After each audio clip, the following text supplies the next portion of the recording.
Rex Heuermann has been charged with 6 counts of murder in the Gilgo Beach serial killings. It's way more than 6. I mean, the idea that it's 6 and done makes no sense. The first known case that's been attributed to him, the allegation, is 1993. He would have been 29, pushing 30 at that point. You don't start at 29, so I am sure that they are bodies from before that. Well, there are 11 bodies that were discovered on Gilgo Beach. He has been now charged with 6, but he owned a place in Las Vegas, in South Carolina. I mean, really? That he only did it 6 times if he did it?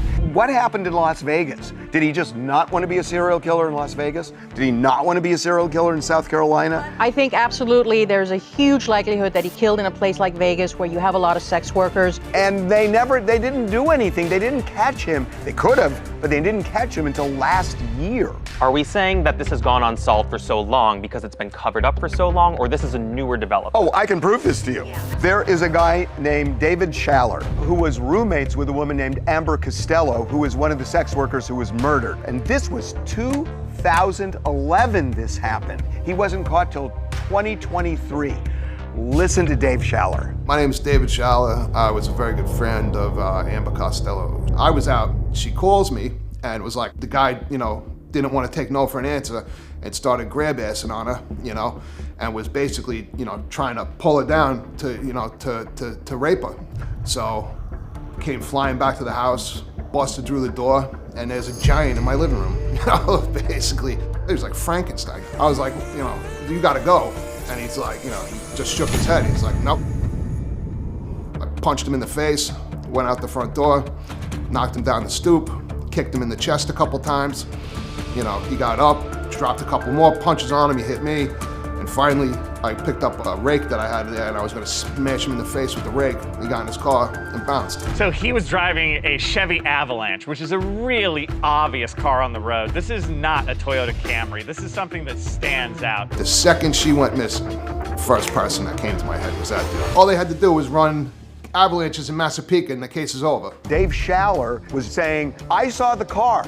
I know who the guy is. You could find this car because there aren't that many in that town. And had they run license plates on this type of Chevy Avalanche, they would have gone right to his doorstep. And they never looked. This was a missed opportunity to interrupt what would become, even more victims, innocent people whose lives were lost. Why wasn't this investigated? We know over time that sex workers, when they go missing and they're murdered, it is just not taken as seriously. And then you got a police chief who doesn't want to deal with it because they're afraid that the lens is going to go on him. The chief at the time, Burke, he was busted with pornography and sex toys in his police vehicle. The pornography and the things he was into, based on a sex worker, Jan or Leanne, I believe, who met him at a party, she indicated that when she had sex with him, he paid her, that he was very violent to the extent that it brought her to tears.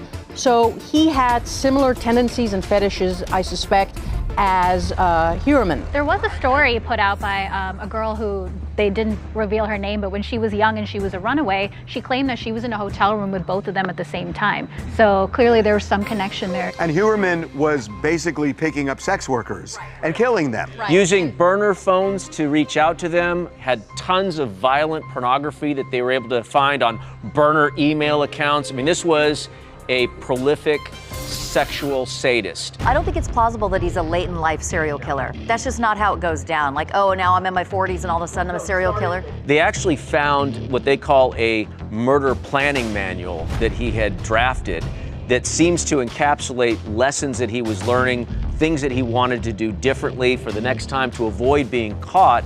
And that's what these killers will do, is they will evolve over time. And we know that 11 bodies, and unfortunately pieces of bodies, have been somewhat connected to this case. You've got the found in burlap sacks, they're sex workers of a certain age in the same area, dismembered, so they match. There were actually dismembered sex workers found in other places where he was living, including Vegas. They may be very aware of those bodies and where other bodies might be and what could be connected, but oftentimes when these go to court, when they go to trial, they may not have full evidence to implicate him on all of the other bodies that are kind of loosely strung to him. They need concrete evidence. But they haven't even said oh, we're suspecting him in a certain case.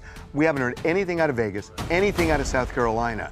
Really? As a matter of just really reality is that law enforcement agencies, no matter how big of a case you may have, the caseload doesn't stop. And so if you don't have an easy fix, an easy solution, an easy figuring out who's the suspect, detectives move on. Cases keep coming in, and you can't just stop and say, hey, nobody make any more reports because we're working on this one case. Which is an advantage that the FBI has, is that they are not tied to call load. They can pick and choose what cases they want to work. Is there a standard, like a checklist that you have to go through before you can get the FBI involved? Or is it just they need to ask? They were going to come in on this case, but they were shut down. They were ready to go. It's more so about the territorial. This is our jurisdiction. We're the small guy. You're the big guy. We're not letting you in on this, even if it can solve crimes. If Heuermann is the serial killer, he's been doing this for a long, long time. And you know, now they're saying, well, we arrested him initially for 3, and then we added 1 to 4, and now we've added 2 more to 6. What are the chances there were only 6 murders? They're slim to none. There's plenty more.